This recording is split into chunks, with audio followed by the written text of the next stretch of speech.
Hello all, welcome to #you. This is Karthik. So first of all, Jai Balaya. So already మనం చెప్పాము, హనీఫ్ అదేనీతో సినిమా అయితే lock అయింది మార్కో డైరెక్టర్తో. అండ్ దాంతోపాటు ఇప్పుడు గోపీచంద్ మలినేని గారి సినిమా ఫుల్ ఆన్ స్వింగ్లో స్క్రిప్ట్ వర్క్ అనేది కంప్లీట్ చేసుకున్నారు. వైజాగ్లో రిటర్న్ కూడా వచ్చేసారు. And that is produced by Vriddhi Cinemas. ఎవరైతే మన పెద్ది కూడా ప్రొడ్యూస్ చేస్తున్నారో సో వాళ్ళే ఈ యొక్క ప్రొడక్షన్ రైట్స్ అనేవి తీసుకోవడం జరిగింది.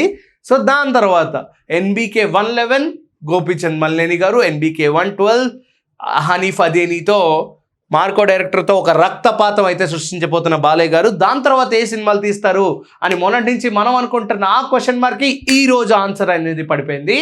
So NBK 113 will be with Koratala Shiva garu అని చెప్పేసి చాలా నెట్టింట వైరల్ అవుతుంది. అండ్ వీళ్ళిద్దరి మధ్య ఉన్న కాంబినేషన్ గురించి అందరూ మాట్లాడుతున్నారు. అండ్ మరొక బ్లాక్ బస్టర్ ఎక్స్పెక్ట్ చేయొచ్చా అనే మాట మీకు ఎలా అనిపిస్తుంది? First of all, Koratala Shiva గారు దేవరా లాంటి ఒక బిగ్ సినిమా కంటే పక్కన పెడితే distribution wise, exhibitors wise huge profits in every territory తీసుకొచ్చిన సినిమా అయితే డైరెక్ట్ చేయడం జరిగింది. సో ఇప్పుడు కొరటాల శివ గారు దేవరా 2 తీసే ముందు చాలామంది హీరోస్ని ఇంకొక కథ తీద్దాము దేవరా 2 ముందు అనుకున్నారు. ఎందుకంటే ఎన్టీఆర్ గారు కూడా నీల్ అండ్ త్రివిక్రమ్ గారితో గాడ్ ఆఫ్ వార్ అనే సినిమా తీస్తున్నారు కాబట్టి ఆయన అటువైపు బిజీ ఉన్నారని చెప్పేసి కొరటాల శివ గారు ఇంకొక సినిమా తీద్దామని చెప్పి ఆల్రెడీ నాగ చైతన్య గారి దగ్గరికి ఒక సబ్జెక్ట్ వెళ్ళడం జరిగింది. బట్ కొన్ని డేట్స్ ఇష్యూస్ వల్ల వీళ్ళిద్దరూ ఆ సినిమా అనేది షెల్వ్ అయిపోవడం జరిగింది. సో మళ్ళీ కొరటాల శివ గారు ఇప్పుడు ఏ సినిమా తీస్తారు, దేవరా 2 ముందు ఏం సినిమా ఎక్స్పెక్ట్ చేయొచ్చు అని చూసినప్పుడు ఒక 2 స్టోరీస్ రాసుకున్నారంట. ఆ 2 స్టోరీలు బాలయ్య గారి కోసమే. అండ్ ఒక స్టోరీ అందులో బాలయ్య గారికి పిచ్చిగా నచ్చిందని చెప్పి మనకైతే తెలుస్తుంది. ఆ స్టోరీ కంప్లీట్గా మీరు దేవరాకి మించిన స్టోరీ, వరల్డ్ బిల్డింగ్లో ఎక్సలెంట్ ప్రొడక్ట్ అని చెప్పేసి బాలయ్య గారు దాన్ని యాక్సెప్ట్ చేయడం జరిగిందంట. సో ఇది ఎలా ఉండబోతుంది అనేది పెద్ద క్వశ్చన్ మార్క్.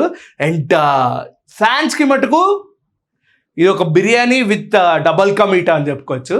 ఎందుకంటే అది ఫుల్ మీల్స్ అయితే హనీఫ్ అదేనీ గారిది ఇది chicken biryani with double ka meetha అనుకోవచ్చు. ఎందుకంటే కొరటాల శివ గారి స్టైల్ ఆఫ్ వర్కింగ్ అనేది ఒక్కసారి దెబ్బతిన్న ఆచార్యతో మనం డిసైడ్ చేయకూడదు. ఆయన తీసిన ప్రీవియస్ సినిమాస్ మిర్చి కానీ, జనతా గ్యారేజ్ కానీ, భరత్ అని నేను లాంటి సినిమాలు చూస్తే మనకు తెలుస్తుంది ఎంత పొటెన్షియల్ ఉన్న డైరెక్టరో. దాని తర్వాత ఆచార్య లాంటి మిస్ఫైర్ అయినా సరే దేవరాతో కంబ్యాక్ ఇచ్చిన కొరటాల శివ గారు ఇప్పుడు బాలకృష్ణ గారితో సినిమా తీస్తున్నారంటేనే హ్యూజ్ హైప్ అండ్ ఎక్స్పెక్టేషన్ అనేది పెరిగిపోతుంది. సో ఈ సినిమా ఇంకెంత బాగుంటుంది, ఇంకెలా ఉండబోతుందని మీరు అనుకుంటున్నారు? ఈ సినిమాలో స్టార్ కాస్ట్ కూడా చాలా బాగుంటుందంట. కొంతమంది ఎస్టాబ్లిష్డ్ యాక్టర్స్ తెలుగు నుంచి and as well as Bollywood నుంచి కూడా క్యాస్ట్ చేసుకోవడం జరుగుతుంది అనేది పెద్దగా మనకు వినిపిస్తున్న వైరల్ అవుతున్న విషయం. సో మీరేమనుకుంటున్నారు? NBK 113 ఇంకెంత క్రూయల్గా, ఇంకెంత వరల్డ్ బిల్డింగ్ ఎస్టాబ్లిషింగ్లో బాలయ్య గారు ఇంకెంత దున్నేస్తారు అనుకుంటున్నారు? ఈసారి దొల్ల కొట్టేస్తారేమో అనిపిస్తుంది. సో ఫైనలీ మీరేమనుకుంటున్నారు? వీళ్ళిద్దరు కాంబినేషన్లో ఎటువంటి టైప్ ఆఫ్ స్క్రిప్ట్ వస్తే బాగుంటుంది అనేది మాకైతే ఖచ్చితంగా కామెంట్ చేయండి. అంటే please subscribe #you. This is Karthik signing off.